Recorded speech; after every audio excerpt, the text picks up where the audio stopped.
ಜಯ ಕೊಡುವ ದೇವರಿಗೆ ಕೋಟಿ ಕೋಟಿ ಸ್ತೋತ್ರವನ್ನು ಸಲ್ಲಿಸುತ್ತಾ ಈ ದಿನವು ಜಯಪ್ರದವಾಗಿ ನಮ್ಮ ಆಯುಷ್ಯಕ್ಕೆ ಕೂಡಿಸಿ ಈ ನೂತನವಾದ ದಿನದಲ್ಲಿ ಆತನ ಸಜೀವವುಳ್ಳ ವಾಕ್ಯಗಳನ್ನು ಧ್ಯಾನಿಸುವಂಥ ಕೃಪೆಯನ್ನು ಕೊಟ್ಟಂಥ ದೇವರಿಗೆ ಹೃದಯದಿಂದ ಸ್ತೋತ್ರಗಳನ್ನು ಸಲ್ಲಿಸುತ್ತಾ ಆತನ ಸಜೀವವುಳ್ಳ ವಾಕ್ಯದ ಧ್ಯಾನಕ್ಕಾಗಿ ವಿಮೋಚನೆ ಕಾಂಡ 34:11 ನಾವು ಓದೋಣ.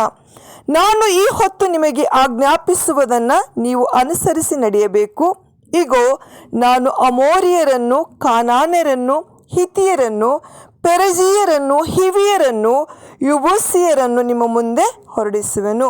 ಕರ್ತನಲ್ಲಿ ಪ್ರಿಯ ಸಹೋದರ ಸಹೋದರಿಯರೇ, ಕರ್ತನು ಇಲ್ಲಿ ಒಂದು ಶಕ್ತಿಯುತವಾದ ಗೋತ್ರದವರನ್ನು ಕುರಿತು ಹೇಳ್ತಾ ಇರುವುದನ್ನು ನೋಡುತ್ತೇವೆ.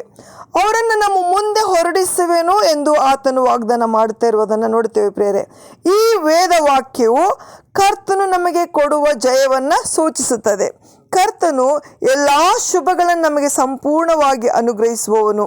ಆತನು ಎಲ್ಲದರಲ್ಲಿಯೂ ನಮಗೆ ಜಯವನ್ನು ವಾಗ್ದಾನ ಮಾಡಿದ್ದಾನೆ. ಪ್ರಿಯರೇ, ಕರ್ತನು ಜಯಕ್ರಿಸ್ತನು, ಲೋಕವನ್ನು, ಶರೀರವನ್ನು, ಸೈತಾನನನ್ನು ಜಯಿಸಿದವನು. ಆತನು ನಮಗೆ ಜಯವನ್ನು ಕೊಡುವನಾಗಿದ್ದಾನೆ. ನಾವು ಎಂದಿಗೂ ಸೋತು ಹೋಗುವುದಿಲ್ಲ. ಈ ಲೋಕದಲ್ಲಿ ನಾವು ಯಶಸ್ಸುಳ್ಳವರಾಗಿರಬೇಕೆಂಬುದೇ ಕರ್ತನು ನಮ್ಮನ್ನು ಕರೆದಿದ್ದಾನೆ. ಸತ್ಯವೇದ ಹೇಳುತ್ತದೆ, ಕ್ರಿಸ್ತನ ಅನ್ಯೋನ್ಯತೆಯಲ್ಲಿ ನಮ್ಮನ್ನು ಯಾವಾಗಲೂ ಜಯೋತ್ಸವದೊಡನೆ ಮೆರೆಸುತ್ತಾ ಆತನ ವಿಷಯವಾದ ಜ್ಞಾನವೆಂಬ ಸುವಾಸನೆಯನ್ನು ನಮ್ಮ ಮೂಲಕ ಎಲ್ಲ ಸ್ಥಳಗಳಲ್ಲಿ ವ್ಯಾಪನಗೊಳಿಸುತ್ತಾ ಬರುವ ದೇವರಿಗೆ ಸ್ತೋತ್ರ ಎಂಬುದಾಗಿ 2 ಕೊರಿಂಥಿಯರು ಬರೆದ ಪತ್ರಿಕೆ 2:14 ಓದುತ್ತೇವೆ. ಈ ಶಕ್ತಿಯುತವಾದಂಥ ಗೋತ್ರದವರಾದ ಅಮೋರಿಯರು, ಕಾನಾನ್ಯರು, ಹಿತಿಯರು, ಹಿವಿಯರು, ಯುಬೂಸಿಯರು ಎಂಬಿವರೆಲ್ಲರೂ ಇಸ್ರಾಯೇಲರಿಗೆ ಶತ್ರುಗಳಾಗಿದ್ದರು. ಪ್ರಿಯರೇ, ಕರ್ತನು ಇಸ್ರಾಯೇಲರಿಗೆ ವಾಗ್ದಾನ ಮಾಡಿದ ದೇಶವನ್ನು ಹೊಂದದಂತೆ ಅವರು ಯಾವಾಗಲೂ ಅಡ್ಡಿ ಮಾಡ್ತಾ ಇದ್ದರು. ಆದರೆ ದೇವರು ಇಸ್ರಾಯೇಲರೊಂದಿಗೆ ಹೋರಾಡುತ್ತಿದ್ದ ಈ ಜನಾಂಗದವರನ್ನು ಅವರಿಂದ ಬಿಡಿಸುವುದಕ್ಕಾಗಿ ಬಲವಾದ ಜನಾಂಗವನ್ನು ಕರ್ತನು ಇಸ್ರಾಯೇಲರ ಮುಂದೆ ಅವರು ಹೊರಡಿಸಿ ಬಿಡೋದನ್ನು ನೋಡುತ್ತೇವೆ. ಪ್ರೇರೆ, ಕರ್ತನು ಇಸ್ರಾಯೇಲರಿಗೆ ಮಹಾ ದೊಡ್ಡ ಜಯವನ್ನು ಅನುಗ್ರಹಿಸಿದ್ದಾತನಾಗಿದ್ದಾನೆ.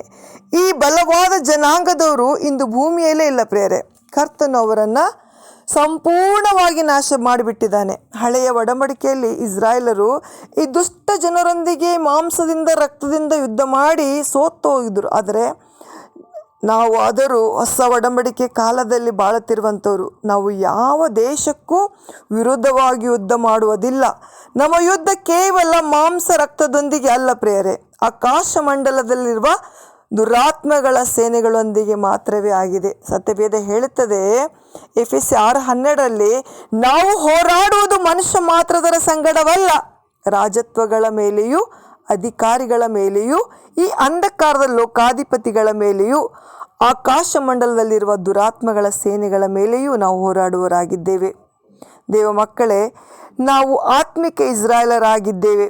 ಕರ್ತನು ವಾಗ್ದಾನ ಮಾಡಿರುವ ಆಶೀರ್ವಾದಗಳನ್ನು ಸ್ವತಂತ್ರಿಸಿಕೊಳ್ಳದಂತೆ ನಮ್ಮ ಪ್ರಯತ್ನಗಳು ವಿಫಲಗೊಳಿಸುವ ಈ ದುರಾತ್ಮಗಳು ನಮ್ಮ ಜೊತೆಯಲ್ಲಿ ಯಾವಾಗಲೂ ಹೋರಾಡುತ್ತಾ ಇರುತ್ತವೆ. ಆದರೆ ಕರ್ತನು ನಮಗೆ ಯೆಹೋವ ನಿಸಿಯಾಗಿದ್ದಾನೆ. ಆತನು ನಮಗೆ ಜಯವನ್ನು ಅನುಗ್ರಹಿಸುವ ದೇವರಾಗಿದ್ದಾನೆ. ಆತನು ಖಂಡಿತವಾಗಿಯೂ ನಮ್ಮನ್ನು ಜಯದ ಹಾದಿಯಲ್ಲಿ ನಡೆಸುವನು. ನಾವು ಈ ದುರಾತ್ಮಗಳ ಬಗ್ಗೆ ತಿಳಿದಿದ್ದರೂ ಅವುಗಳನ್ನು ನಾವು ಜಯಿಸಬೇಕಾದರೆ ಮೊದಲನೇದಾಗಿ ನಮ್ಮ ದೇವರಾದ ಕರ್ತನು ಯಾರೆಂಬುದನ್ನು ನಾವು ತಿಳಿದಿರಬೇಕು. ಎರಡನೇದಾಗಿ ಕರ್ತನಿಗಾಗಿ ನಾವು ಪ್ರತ್ಯೇಕಿಸಲ್ಪಟ್ಟ ಜೀವನವನ್ನು ಮಾಡಬೇಕಾಗಿದೆ. ಮೂರನೇದಾಗಿ ದೇವರಾದ ಕರ್ತನನ್ನು ನಾವು ಎಡಬಿಡದೆ ಆರಾಧಿಸುವರಾಗಿರಬೇಕು. ಈ 3 ಕಾರ್ಯಗಳನ್ನು ನಾವು ಕೈಗೊಳ್ಳುವಾಗ ಕರ್ತನು ನಮಗೆ ವಿರುದ್ಧವಾಗಿ ಹೋರಾಡುವ ಎಲ್ಲ ಶಕ್ತಿಗಳು ನಮ್ಮನ್ನು ಬಿಟ್ಟು ಅಗಲಿಸುತ್ತಾನೆ. ಪ್ರಿಯರೇ, ದಾನಿಯೇಲ ಪುಸ್ತಕ 11:32 ನೋಡ್ತೇವೆ, ನಮ್ಮ ದೇವರನ್ನು ಅರಿತವರು ದೃಢಚಿತ್ತರಾಗಿ ಕೃತಾರ್ಥರಾಗುವರು ಎಂಬುದಾಗಿ. ಅಂದರೆ ನಾವು ಕರ್ತನನ್ನು ಅರಿತುಕೊಳ್ಳಬೇಕೆಂಬುದಾಗಿ. ಕರ್ತನು ಯಾರೆಂಬುದನ್ನು ನಾವು ಅರಿತಿರುವ ಅರಿವೇ ನಮ್ಮ ಜೀವನದಲ್ಲಿ ಬಹು ದೊಡ್ಡ ಜಯವನ್ನು ನಮಗೆ ಕೊಡುವಂಥದ್ದಾಗಿದೆ.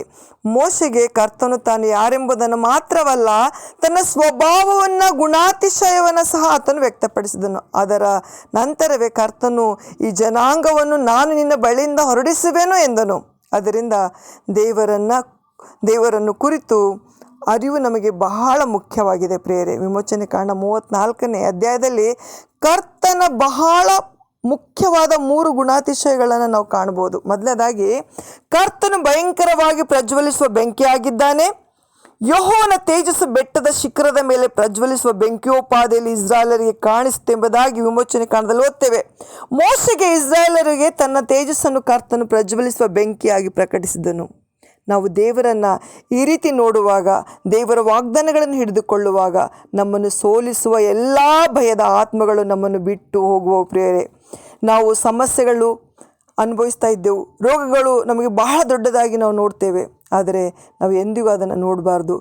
ನಾವು ಕರ್ತನನ್ನು ಸರ್ವಶಕ್ತನಾಗಿ ದಹಿಸುವ ಅಗ್ನಿಯಾಗಿ ನೋಡುವಾಗ ನಮ್ಮೊಳಗೆ ದೊಡ್ಡ ನಂಬಿಕೆಯು ಬರುವುದು ಪ್ರೇರೆ. ನಂಬಿಕೆಯು ಜಯವನ್ನು ಕೊಡುವಂಥದ್ದು. ಎರಡನೇದಾಗಿ, ದೇವರು ಕನಿಕರವೂ ದಯೆಯೂ ಉಳ್ಳ ದೇವರಾಗಿದ್ದಾನೆ. ನಮ್ಮ ದೈಹಿಕ ಬಲಹೀನತೆಗಳನ್ನು ಅರ್ಥ ಮಾಡಿಕೊಳ್ಳುವ ದೇವರು.